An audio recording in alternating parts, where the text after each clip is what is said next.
students, starting with the next lesson, lesson number 3 of the unit number 9. In this unit, you will learn the implementation of the advanced exception handling techniques, which are more advanced than the exception handling techniques. So let us start with the first topic, integration of standard exceptions in the runtime system. So in this diagram, you will see the hierarchy of the exception classes that are already defined in SAP ABAP. So let us start that we have already seen. This is the CX underscore root, which is a main class. This is CX underscore no check, CX underscore dynamic check, and CX underscore static checks. So these are the derived classes from this base class CX underscore root. Here is our interface which contains the method get underscore text, which is being implemented by this class CX underscore root. So the way an exception is handled is generally determined by the superclass it is inherited from. In this case, we have CX underscore static underscore check class exception must be handled using the raising addition. So I am just explaining here, for handling static check exceptions, we must use raising addition, raising keyword.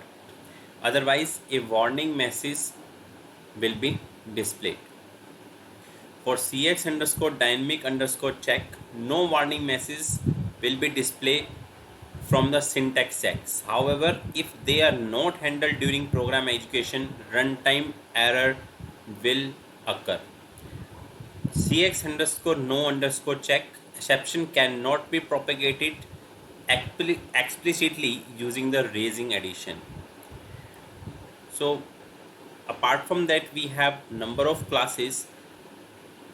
Another class is CX underscore system underscore arithmetic errors, CX underscore system underscore move underscore casting errors. We have another class CX underscore system underscore arithmetic overflow classes. So we have number of classes which is arranged in the hierarchy form. Now come to the next topic. So this slide is showing of the use of the following techniques to handle an exception caught in catch statement without stopping the program. So how we can handle the exceptions which is caught by the catch statement without stopping the program. The step number 1, if you can see, is the first step, or you may say that the first technique by which we can handle an exception. They continue the program behind an entry statement after taking one of the following action. Either you can ignore the exception, do nothing. You can also issue a warning. You can also write to a protocol, or either you can correct the situation. So this was the first technique for handling the exception which is being caught by the catch statement. Second, remove the cause of the error and start again from the following points. From the beginning of the corresponding try block using statement retry. So this is most important thing. We can also use the retry statement. When the word retry is encountered in the source code, the program control jump back to the try statement of the try and try block. Another solution is, from where the exception occurred, we can also use the resume keywords. That means where we will use this resume keyword, automatically resume to the next statement of the program. Now come to the third one technique, raise and propagate one of the following exceptions. Either we can also raise the or propagate the exceptions. Propagate to the another method for handling the exception. The same exception object, again using the raise exception, we can use the raise exception keyword, and then object reference we can also give, or either we can generate a new exception using the raise exception type and the exception class, which is being handled by the predefined class of the SAP ABAP. Now, as I already told you, to handle the exception generated by the program, you can also use the retry statement. So let us look how we can use the retry statement. As shown in this figure, after an exception is raised, the error situation is analyzed. When the system encounters the retry statement, you can see this is the retry statement. Program control jumped back to the try statement. Subsequently, the entire code is executed again. Let us see this example briefly. So first of all, what we are doing here in this case, this is our statement data objects. We are going to create the two reference variable. We are going to create go underscore plane type refer to LCR airplane where is a local class, then gs underscore exe which is the type refer to this exception class cs underscore exe. Now we are going to use the try and end try block in which we are expecting that the exception may occur. So when we are creating the object, it automatically propagate to the default constructor. In this constructor we are raising an exception, raising cs underscore exec. So in this we are raise exception type cs underscore exec, that is it will return back to the try and try catch block. So in this catch it will catch the error, exception error, and then it will try to remove the cause of the exception.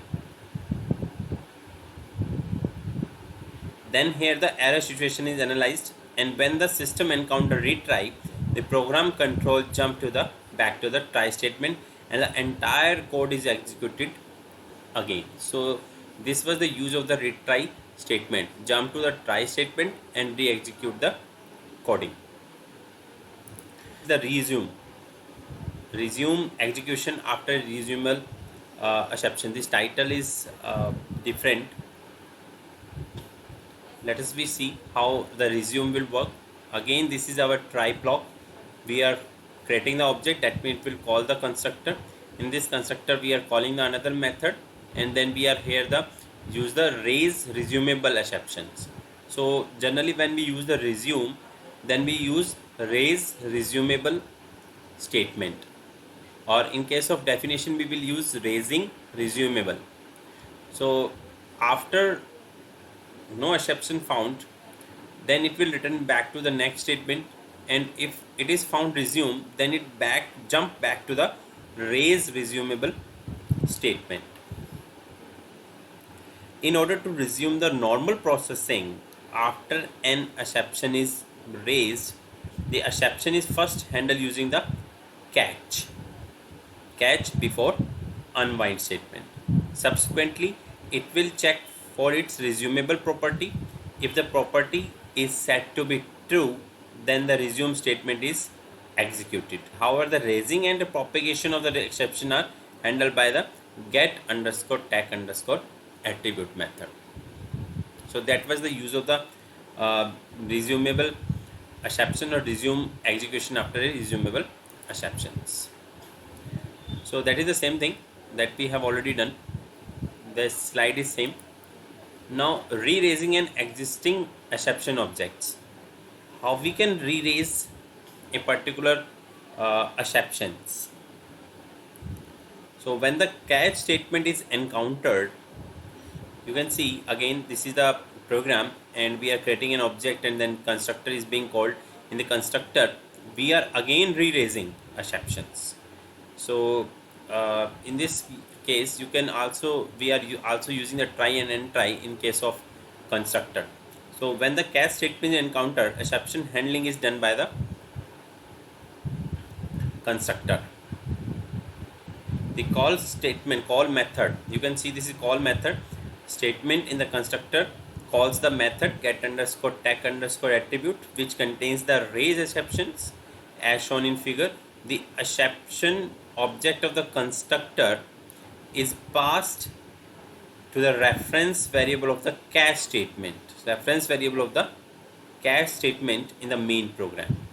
The exception object is called again in the main program. So you can see the processing. This is the program flow. It is showing the program flow. It is calling the constructor when we are creating an object, then it is calling the method, then it is raising an exception. So program flow will be like this one. This will be this raise exception is not directly handled by the main program. It is handled by the firstly the constructor catch block, and in return this will raise the exception and send back to the main program. So the main difference in this and the previous exception handling is that In this case, the raise exception is not directly jumping to the main program, it is jump back to the constructor which have called this method, because we are going to use here the try and try, and in that case the catch statement will return an reference variable, and that reference variable will be raise exception, which will return to the raise exception to the main method, main program. That would be handled by the catch statement of the main program. So this was all about the re-raising. We are re-raising an existing exception object here. So this was all about the lesson number 3 of the unit number 9.